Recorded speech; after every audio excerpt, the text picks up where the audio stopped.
Well, the 2023 draft certainly was confusing to say the least, and I still am not too sure what I think of some of these prospects. What's good, y'all?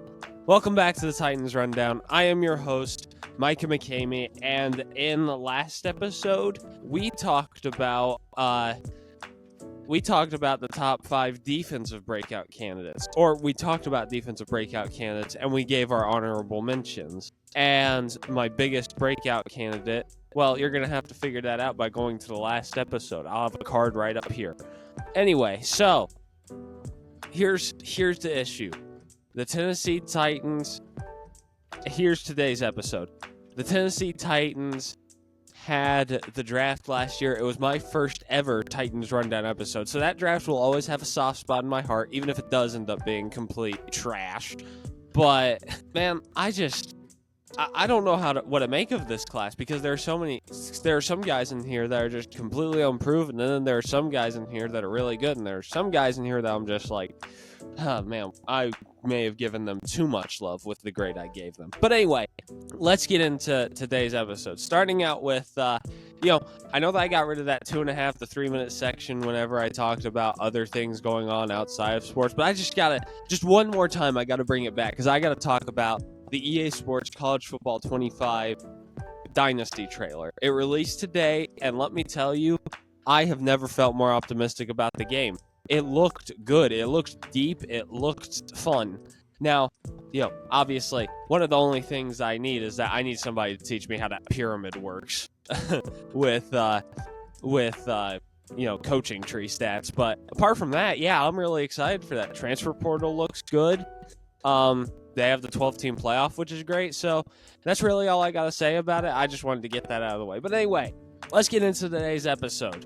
We're going to go from the first pick to the very last pick. And starting out with the first pick that the Tennessee Titans made in this year's draft, or in last year's draft, we have Peter Skronsky. At the time, I gave this an A+, and now I give this an A+. Let's take a look at the stats. I'll put him up on the thing right about now. All right, so Peter Skronsky's stats. He played 863 snaps.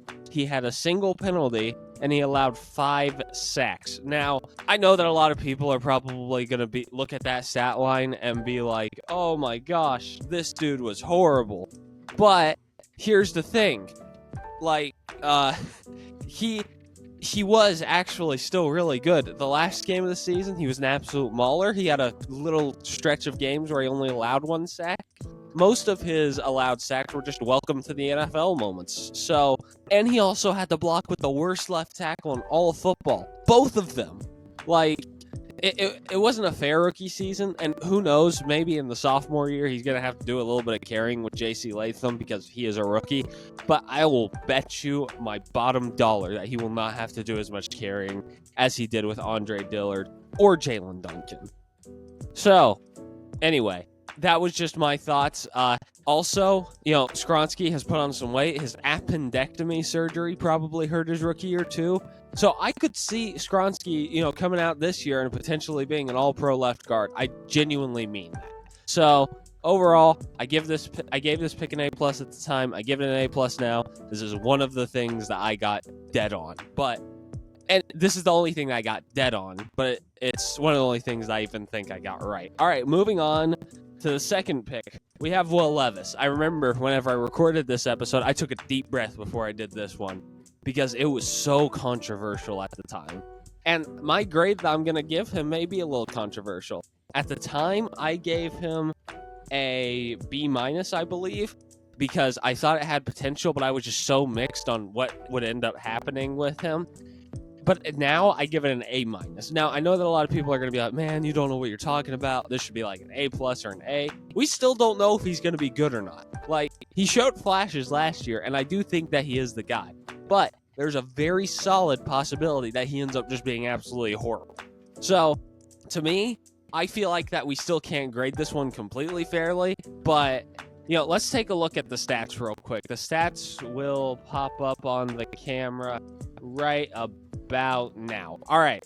Will Levis, he had 255 attempts, and he threw for 1,808 yards, 8 touchdowns, and 4 interceptions. Now, I know that a lot of people are probably going to be like, Micah, those stats still aren't good, but here's my, and especially considering the 4 touchdown game, but here's my thing. All right, take a look at his offensive line.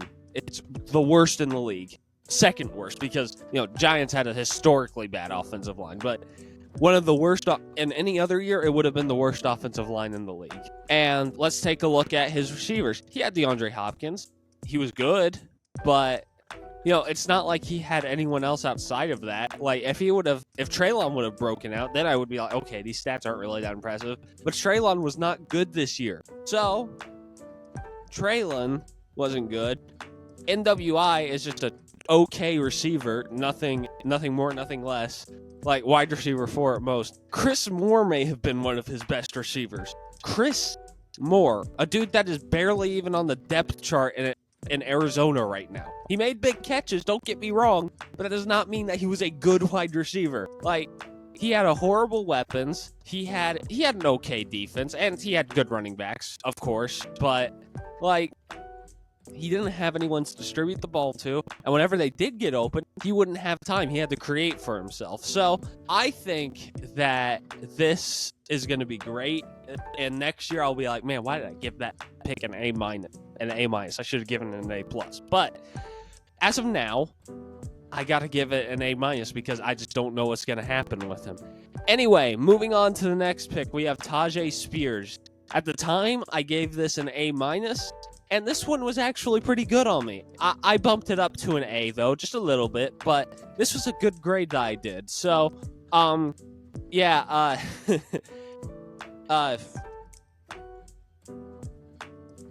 Tajay Spears was an absolute beast last year, as in whenever he did get the ball. He was making big runs, he was doing all of this amazing stuff, and I was very happy to watch him because, people were concerned about his ACLs, but he still went out there. He still absolutely dominated. I wouldn't say dominated, but he was still very good as the second running back to Derrick Henry, and I think that him and Tony Pollard this year is going to be a scary running back duo. Now, let's take a look at the stats. They'll be popping up in 3, 2, 1. All right. Tajay Spears had 100 carries, 452 yards. That's about a 4.5 yards per carry, which is good, and it's really good considering the fact that he had, again, a really bad offensive line. So he had 2 rushing touchdowns, again, 4.5 yards per carry, and I don't have his receiving stats, but he also is very solid in the receiving game. So, those are the first stats where you're just like, okay, these are decent, because, the last 2, it's just like, oh, they didn't have good stats in their rookie years, but they really picked it up at the end of their rookie years. So, yeah, this is something that I think if everything else is really bad and the potential is not filled out with the rest of this team, I still think the running backs will at least be decent. And same thing with, the offensive line. I think those 2 things will at least be pretty solid, So, yeah, I gave this pick an A- at the time. I give it an A now because he is probably the most guaranteed person in this class to be good. Now we move on to the biggest jump in grade, and jump forward at least, because we still have a really big jump backwards later on, and you know who I'm talking about if you saw my video last year, which I know most people haven't, but still. I gave Josh Wiley a D+. Now, statistically, he's not really that great. Let's take a look at these stats. Stats are popping up in 3, 2, 1. He had 15 targets, 9 receptions, 94 yards, and 1 touchdown. That doesn't look good on paper, and I understand that. But here's the thing. He was getting snaps stolen from him from Chig. I think that now that he's put into the right offensive system, I think he'll be a red zone threat this year, and I think that Brian Callahan will use him perfectly. And he's got good chemistry with Will Levis, so if the chemistry comes together during the season and Will Levis is good, that tight end quarterback duo is going to be a lot better than most people are expecting it to be. And I would honestly rather draft Wiley now than I would draft Chig in a fantasy football draft, just in case there were non-Titans fans. That's my inside report. So, anyway, I gave this pick a D+ at the time, which was absolutely horrible. I give it a B+ now because I think it's going to be great. I think it's going to be an absolute steal, and I think we're going to look back on this pick and be like, we didn't get it at the time, but we get it now. And I wanted Henry To'oTo'o. I don't get what I was thinking at that time. Maybe it was like SEC bias would probably be the answer, but anyway, moving on to the next pick. I think I know who this is coming up, but I just got to double check just in case. Yep, it's Jalen Duncan. I gave this pick a B at the time.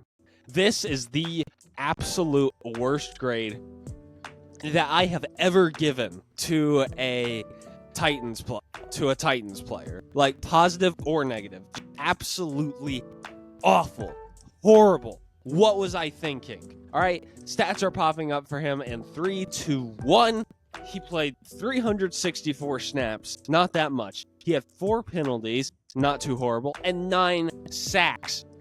He was horrible, absolutely awful. I can't believe that I put my faith into this dude and thought that he was actually gonna be halfway decent. I gave this pick a B at the time. I give it an F now. Horrible, horrible, horrible. It doesn't even help the fact that he was not at OTAs. That makes it 10 times worse. Like, if he had came in and been like, okay, I want to work hard. I want to actually get the chance to potentially be a starter in a few years from now. But no, he just sat out because he could. Like, this pick was so mind-numbingly bad. It's not the worst mistake of the Carthen era. I can't say that because it was a, 6th round pick. So, I'm not upset about this obviously I'm upset about this. I'm upset at myself. I'm not upset at the coaching staff or the front office just because of the fact that this was a flyer. But if this was like a 3rd round pick like he was projected to be, ooh, man, I would have destroyed these guys I would have destroyed Vrabel. I would have destroyed Carthen for making this pick. Sorry, I don't get that angry usually, but this pick was just so bad. Yes, man. Okay, so now that I've calmed down a little bit, now we move on to the last pick, the most vanilla pick out of this draft. It's Colton Nell. I gave this a C at the time because I thought, he's tall, he's lanky, he had a good game against UT. Maybe the real UT, Tennessee. Maybe he could end up being something decent. He did not end up being something decent at the receiver position, but because of his contributions on special teams, I gave him a D+ now. I'm not going to give it an F. I almost thought about just saying I'm not going to grade this because of the fact that he just didn't do that much last year, and he didn't have the opportunities to do that much last year. So, yeah, D+. I don't really have anything else to say about that. I think that this video really ended with my Jalen Duncan rant, but anyway. Okay, that's the end of this video. Okay, at the time, I believe I gave this draft an A-. I think I'm going to keep it that way. There's still some really hot garbage in here. Like, Jalen Duncan may be the worst pick. Or, not the worst pick, but, he may have been the worst player on the Titans roster last year, which says a lot. He was somehow worse than the worst left tackle in the NFL. How do you even... Anyway, I gave this draft an A- then. I give it an A- now. And, it's because of guys like Peter Skronsky, who's probably going to end up being who could end up being an All-Pro. It's because of guys like Will Levis, who I think has the potential to be one of the better quarterbacks in the NFL and could bring us to a wild card spot. And it's because of guys like Tajay Spears. Those first 3 picks were so good, to me at least, and hopefully they will stay good, that I just couldn't give this draft class anything lower. So, anyway, that's the end of the episode. If you want to check me out, I have Instagram, Twitter, and TikTok if y'all want to go check those out. So, yeah, that's going to do it all for me. This has been a rundown of your Tennessee Titans. I love y'all, and tighten up.